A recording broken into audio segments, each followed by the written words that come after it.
Hello दोस्तों, स्वागत है आपका फिर से हिंदी शॉर्ट स्टोरी में। आप देख रहे हैं हीर रांझा भाग 5। मुल्ला ने तीखे तेवर के साथ जताया कि वह मज़हब के सिद्धांतों से अच्छी तरह वाकिफ़ है। उसने कहा कि नमाज उनके लिए है जिनको खुदा पर यकीन हो और यह पाक रूहों को मुक्ति की ओर ले जाता है। लेकिन मुल्ला ने कहा, रांझा जैसे अनैतिक आदमी को ईमानदारों के समूह से अपमानित कर बाहर निकाला जाना चाहिए।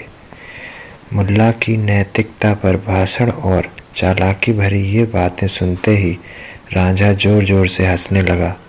उसको हंसते देख आसपास खड़े लोग चकित रह गए और हो सकता है कि उनमें से कुछ खुश भी हुए हों। गुस्से से मुल्ला लाल हो गया। उसने रांझा से कहा, खुदा को याद करो, मैं आज की रात तुमको मस्जिद में गुजारने की छूट देता हूँ। लेकिन ए मूर्ख जाट, तुम सवेरे अपना सर ढक कर यहाँ से निकलोगे या मैं 4 आदमियों को बुलाकर धक्के मारकर तुमको बाहर निकाल करूँगा। रांझा उस रात को मस्जिद में सोया और सुबह की पहली किरण के साथ ही आगे यात्रा करने के लिए निकल पड़ा। उस समय चिड़िया चहचहा रही थी। किसान अपने बैलों को लेकर खेतों की तरफ निकल रहे थे और लड़कियां दूध के बर्तन धोने की तैयारी में लगी थी। घर की महिलाएं अनाज कूटने में लग गई थीं और उनकी आवाज़ सुनाई दे रही थी। दिन में तीसरे पहर जब सूरज पश्चिम दिशा में ढलने के लिए चल पड़ा, उस समय रांझा चेनाब नदी के किनारे खड़ा था। वहाँ कई और यात्री जमा थे जो नदी पार करवाने वाले मांझी लुड्डन का इंतज़ार कर रहे थे। रांझा ने मांझी से कहा, ए दोस्त, खुदा के लिए मुझे नदी पार करा दो।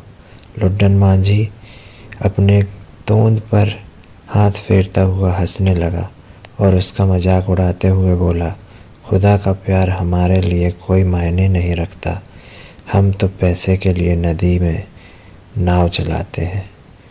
रांझा उससे गुजारिश करते हुए बोला, मैं एक ज़रूरी यात्रा पर निकला हूँ और मंजिल तक पहुँचना बहुत ज़रूरी है। मैं तुम्हारे नाव की पतवार चलाऊँगा, मुझे ले चलो। मांझी ने जवाब दिया, अपने खुदा से कहो कि वह तुम्हारे पैसे चुका दे। जो पैसे देता है बस उन्हीं को मैं उस पार ले जाता हूँ, चाहे वह चोर हो या डाकू। लेकिन भिखारियों, फ़कीरों और जो बैठे बैठे कुत्तों की तरह रोटी तोड़ते हैं, उनको भगा देता हूँ। जो ज़बरदस्ती नाव पर चढ़ने की कोशिश करता है, उसे हम नदी में फेंक देते हैं, चाहे वह पीर का बेटा वारिस ही क्यों ना हो। बिना कुछ लिए हम नदी पार नहीं कराते। आखिरकार रांझा मांझी की बातों को सुनकर परेशान हो गया और कोने में जाकर बैठ गया। उसने अपनी बांसुरी निकाली और महबूब से जुदाई के गीत का धुन बजाने लगा। उसकी आँखों के किनारे से आंसुओं के गर्म झरने गिर रहे थे और लग रहा था कि दुर्भाग्य से उसे घेर लिया है। बांसुरी की विरह राग सुनकर सभी मर्द और औरतें नाव से उतरकर रांझे के आसपास बैठ गए। लुड्डन की 2 बीवियां रांझे के पाँव को दबाकर सेवा करने लगीं। मांझी लुड्डन यह सब देखकर गुस्से से लाल हो गया और बोलने लगा, यह युवक कोई जादूगर है। इसने तो मेरी बीवियों को अपने वश में कर लिया है। हमें इस जाट के जाल से बचाओ, यह हमारी औरतों को भटका कर ले जाएगा।